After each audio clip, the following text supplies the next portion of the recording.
Hello everybody and welcome back to Let's Play Skyrim. In the last session we were carrying out some research here at the College of Winterhold for the main quest line.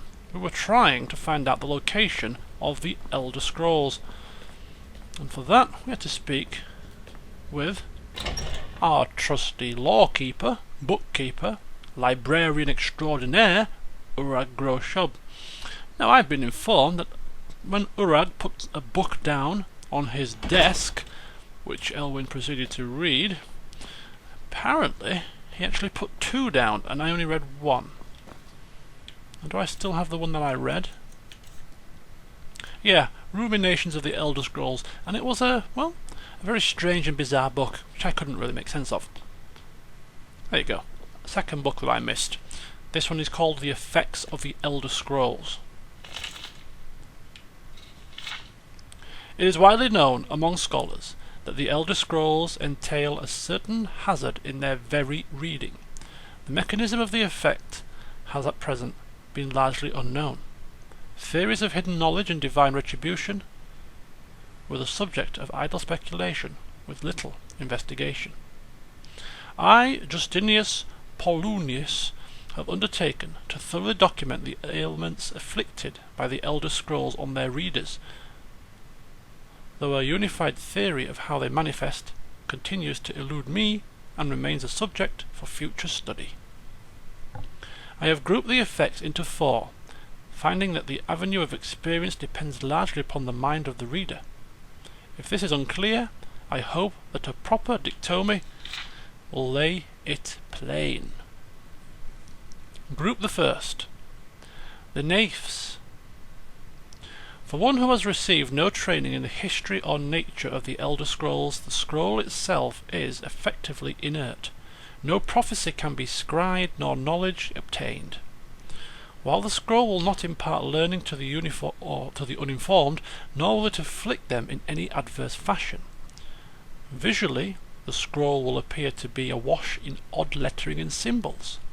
Those who know their astronomy often claim to recognize constellations in the patterns and connections, but such conjecture is impossible to further investigate since the very nature of this study necessitates unlearned subjects. Group the second, the unguarded intellects.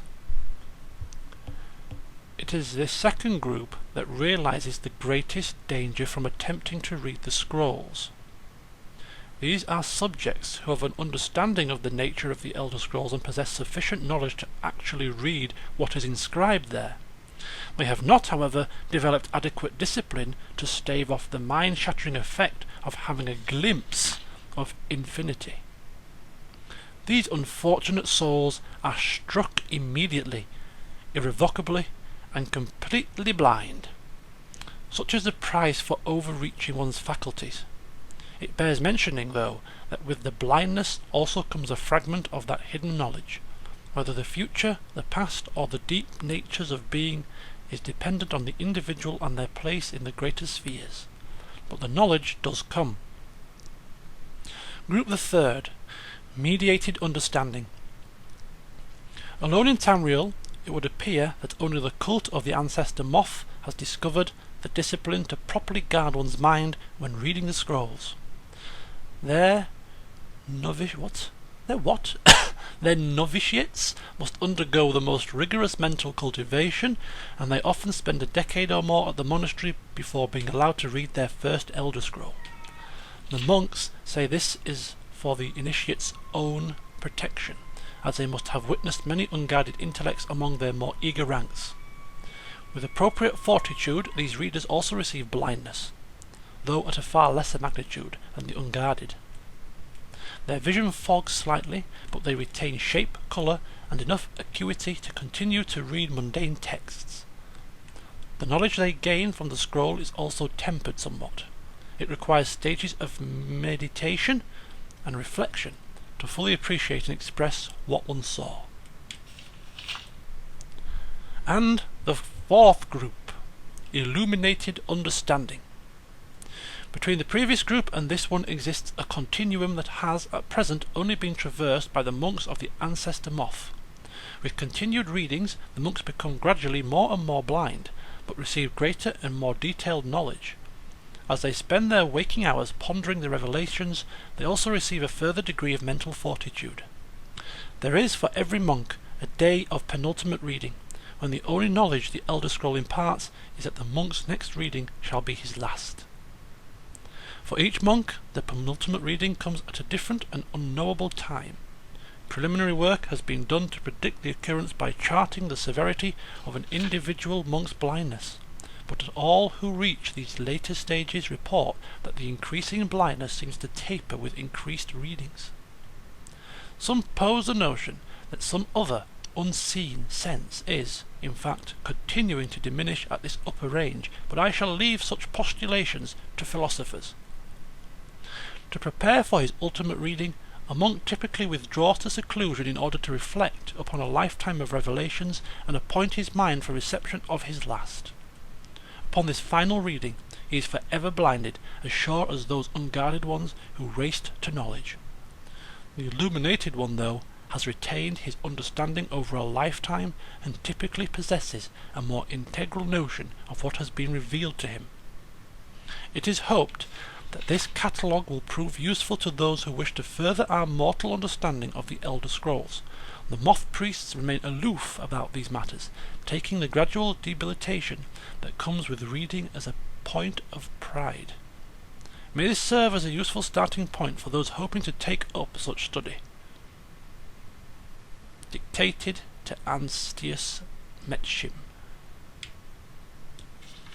Dictated, perhaps, because the man that should have written it, Justinius Polonius, might be blind.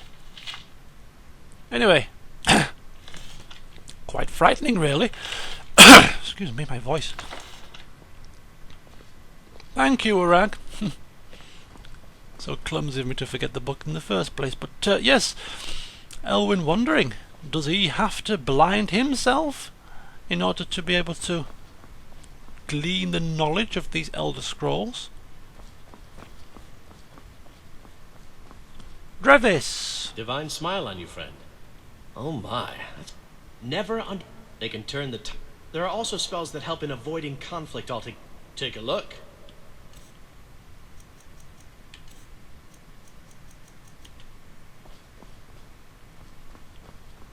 I'm just double checking if I can unlock the quest for the Master Spells of Illusion and Destruction. Speaking with Drevis, it appears that I can't unlock the Master Illusion spells just yet, so we'll go speak with, is it Feralda? Just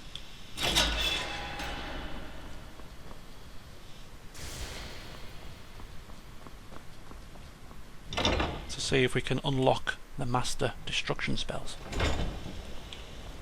And where might she be?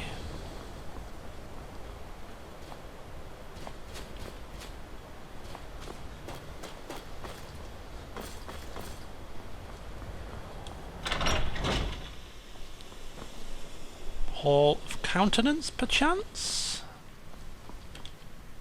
10:56 a.m. Nobody should be left in bed, really.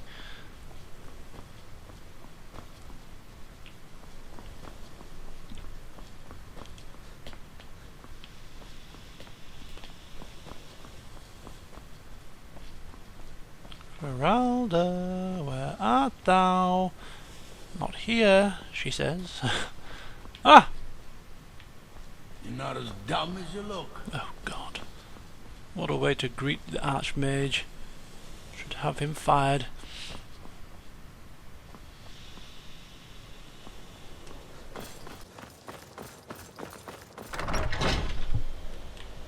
So if it's not in the Halls of Countenance, perhaps it is in here, the Hall of Attainment.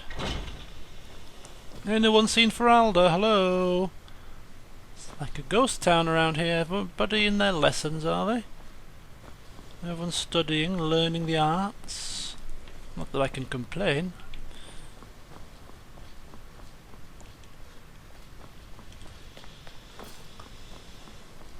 Ah, hello there. Enthea. Oh, Enthea, actually, speaking of I'm it. quite Certainly nothing illicit going on. I hope you've got some coin. Let's just take a look then. I need a couple of things from this man. Daedra hearts. Thank you. All right then. Always come in handy for when one wants to teleport oneself away from a location. If you catch my drift. Arniel. Need to speak to him in a few days' time regarding his experiments to see if there's any updates. Right, well we can't find Feralda. She's somewhere. Somewhere out of my sight. Good to see. So, we haven't maxed out our destruction yet anyway, so we don't have the ability to get the perk just yet. Always available should you need me. To make it half cost for master spells, so it's not a massive urgency. So, what are we going to do today? Well, good question. We are going to find Septimus Signus, because apparently he could potentially be just here, slightly north of the college. So whilst we're a stone's throw away, we might as well go check it out. So the main question, I think, is going to be, how on earth do we get there in one piece? Because, rather funnily enough, we've never really travelled beyond... Upsy daisy. Beyond here, really. We've always come up to the College of Winterhold from them steps. We've never travelled down this way. Strange, eh? Considering how long we've been here. So venturing into pastures new. What lies north of the college? We are soon to find out.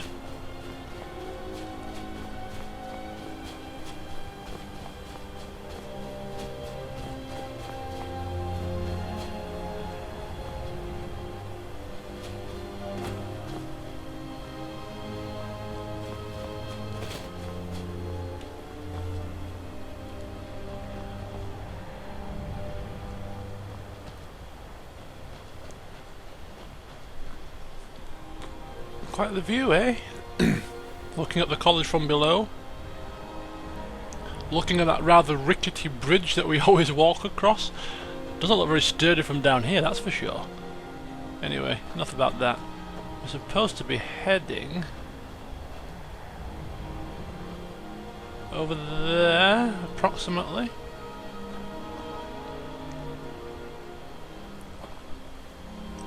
Seems to me that we have a ruin on that island. Some kind of a ruin on that island.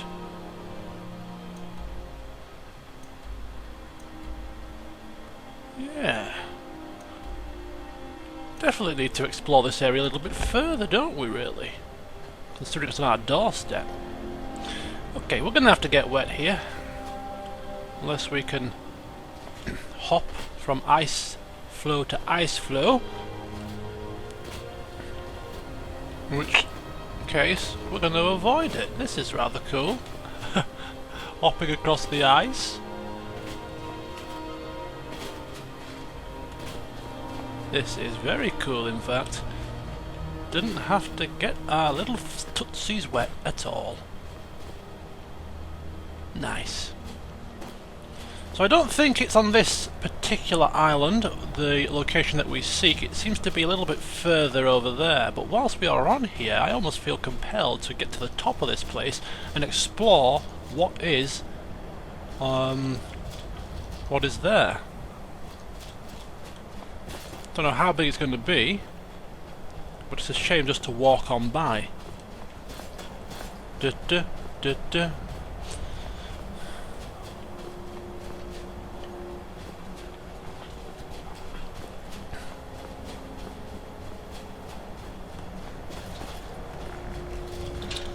Oh, a skeleton.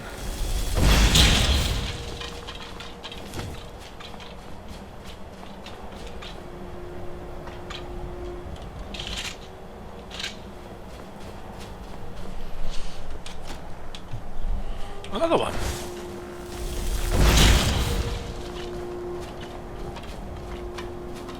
And another! Sky Temple Ruins. Sky Temple. Sounds very interesting. I don't think it's actually a dungeon, I think it's just an external thing. In which case, we won't be here long.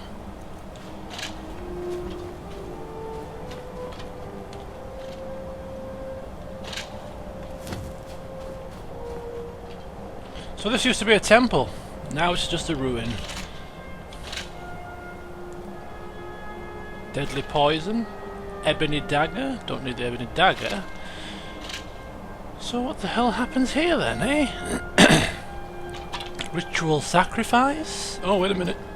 Wait a second, I might have been a bit premature in my assumption here. There seems to be some form of a door here, some sort of a way inside. Shall we? I think we shall.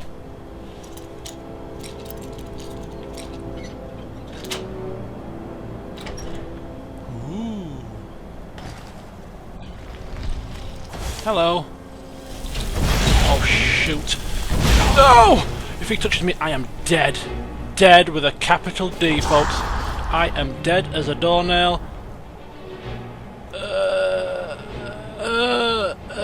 I need help. Ebony flesh.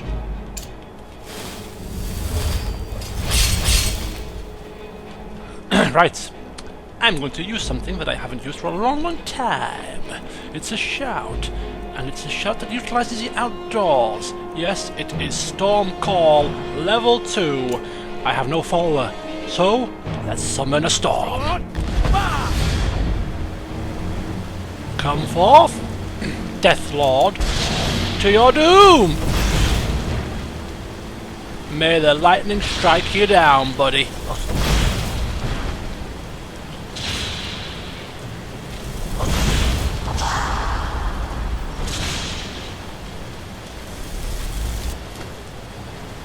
Boom! Don't you just hate stormy weather? Elwynn doesn't. Right, bone meal and gold. That's what I get as a reward for killing him.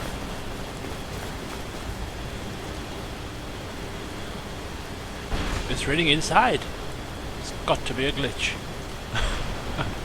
It's got to be. Right, what have we got here? We have elixir, a chest.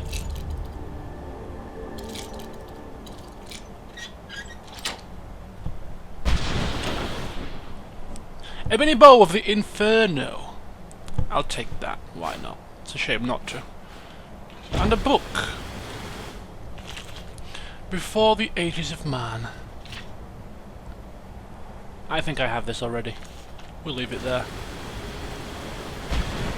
Okay, exploration done. We got that little sound, which means that the location is cleared. So we can press on towards our destination.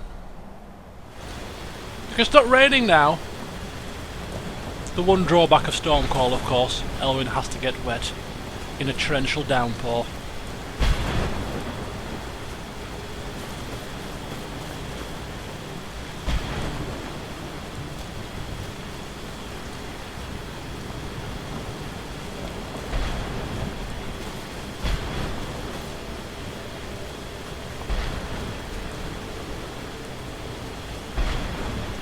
Heck.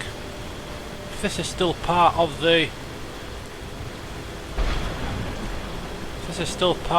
Stormcall's shout, this is a very long lasting storm.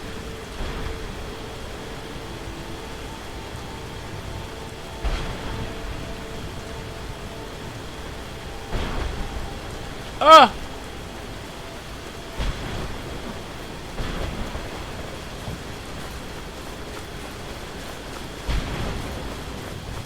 I love how we can just walk across the ice here.